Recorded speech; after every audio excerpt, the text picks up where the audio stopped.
I just saw the 2004 3-hour and 16-minute director's cut of the epic historical action movie Troy.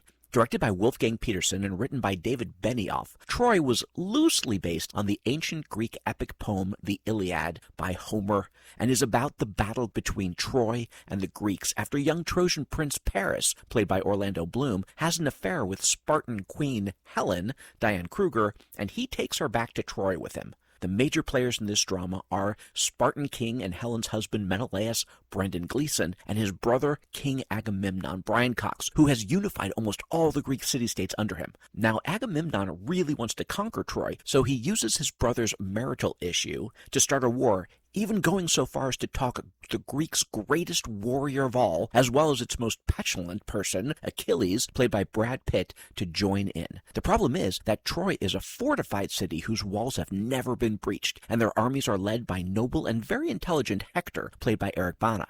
The trouble with this movie is that, well, it's 3 hours and 16 minutes, which might not be so bad, except that it doesn't really get moving until the second half. And that second half is really good. Unfortunately, the first half can't match it. It gets bogged down in introducing the multitude of characters, as well as the dynamics between them, especially all the issues between Achilles and Agamemnon. And then there was this ridiculous beginning of the battle where 50 of Achilles' Myrmidons, that's the tribe that Achilles is the leader of, the Myrmidons, they attack a few thousand Trojans on the beach and kick the crap out of them, which, while obviously impossible, wouldn't have been so bad if the Trojans hadn't also killed 100 or more Myrmidons, and yet there always seemed to be at least 50 of them fighting alongside Achilles. And this lasts through the entire movie, so yes, there was something of a bullshit factor with the fighting. Not to mention, I didn't care for how those warring scenes were shot anyway. Quick cuts that seemed too choppy to watch. Strangely, and happily, the later battles were filmed much better, especially the extended sacking of Troy, which was one of the many things that made the second half so much better.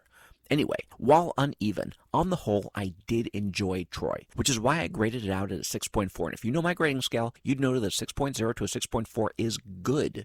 The slow and sloggy first half keeps it from the really good territory, but the second half, with the love story between Achilles and Briseis, as well as the other great things that happened during the Trojan War, are pretty damn good.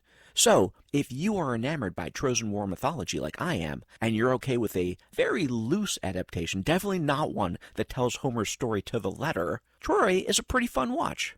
But don't take my word for it. Check it out for yourself and let me know what you think in the comments. Now I've got to run, because the next movie I want to see is starting right this minute.